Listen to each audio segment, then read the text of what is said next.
Suite à un problème technique, la vidéo sera en partie réalisée avec des dessins. Merci de votre compréhension. Voilà l'histoire, je devais tracer puis découper le cadre qui supporte l'écran. Je me suis servi de la mèche pour faire des ouvertures, quand soudain je suis épris d'un sérieux doute. Hélas, après vérification, je me suis trompé dans mes mesures. Du coup, j'ai deux perçages inutiles en haut et en bas. Heureusement, j'ai une astuce pour rattraper tout ça. Je prends mes fines rondelles de bois qu'il reste après le perçage à la mèche de 28. J'en mets une en dessous je mets une cale, au-dessus je mets de la colle à bois, de la sciure, de la colle à bois, puis de la sciure, tout ça bien tassé, une autre rondelle de 28, encore une cale, et je mets tout ça en pression à l'aide d'un serre-joint. Après une journée de séchage, je retire les cales et je ponce.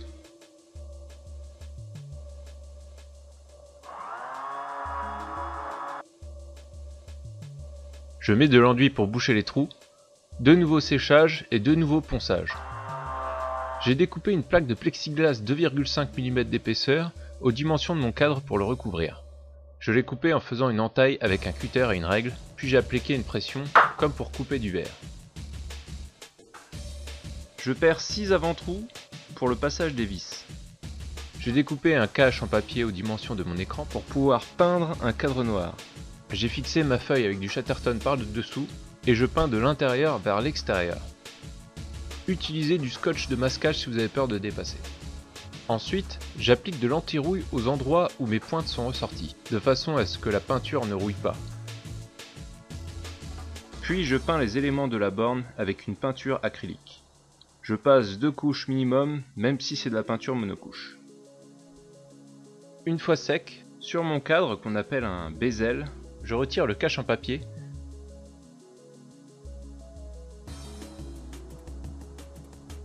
Je gratte les petites imperfections en prenant soin de ne pas rayer le plexi.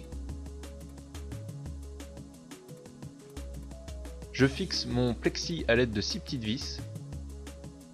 Mon bezel est maintenant prêt.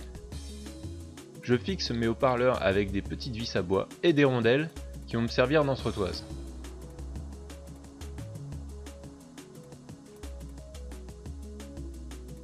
Je colle et visse la planche à la borne.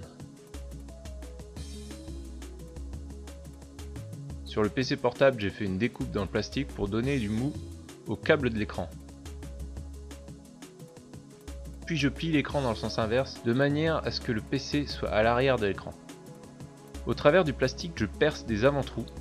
Attention à bien percer à des endroits vides pour ne pas traverser des éléments du PC. Je visse l'écran au PC toujours prudemment pour ne rien traverser. J'installe le bezel sur la borne et je le fixe avec des équerres. Histoire de peaufiner, je masque les bords gris de mon écran avec du Chatterton noir. J'installe le PC dans la borne en prêtant attention à ce que l'écran soit parfaitement aligné au cadre du bezel. Au passage, vous remarquerez que le bordel dans mon bureau est proportionnel à l'avancement de la borne. Mais qu'est-ce que c'est que ça? Oh là là là là, mais qu'est-ce que c'est ce bordel? Je rajoute un maximum de vis pour plaquer de manière homogène l'écran. Prochaine étape, j'installe les éléments de ma trappe. Avec un morceau de plexi que j'ai percé, j'ai fait un support pour mes 2 résistances de ventilo. Je perce des avant-trous et je visse mon ventilo à l'aide de 4 longues vis à tête bombée.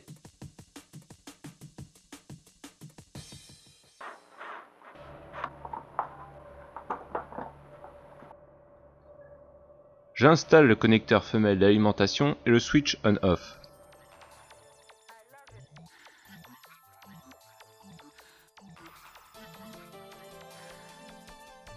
Je prends mon chargeur de PC portable, je coupe le câble côté 220 volts, je dénude les fils.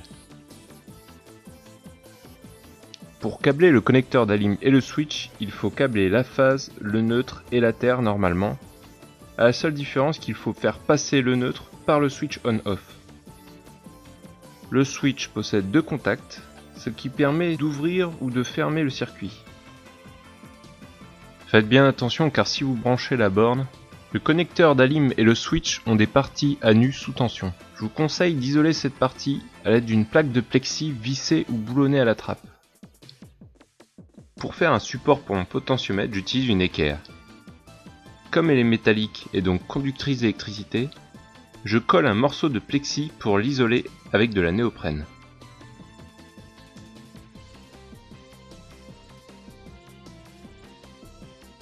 Et ensuite je colle mon potentiomètre.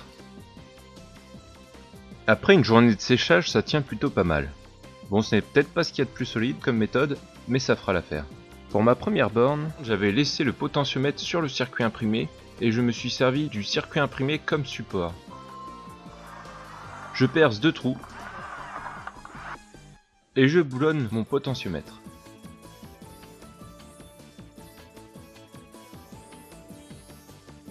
Je sertis 2 cosses sur les fils de bouton de mise en marche déportés. J'installe le bouton. Je serre l'écrou. Je viens clipper le micro switch et je branche mes 2 fils. Je visse ma petite plaque avec mes résistances de ventilo. Voilà, la trappe est prête. Pour démarrer la borne, il faut basculer le switch sur on, le ventilo se mettra en route, puis appuyer sur le bouton marche. Voilà, la vidéo est terminée. Dans la prochaine vidéo, nous verrons la fin de l'assemblage. A bientôt les amis.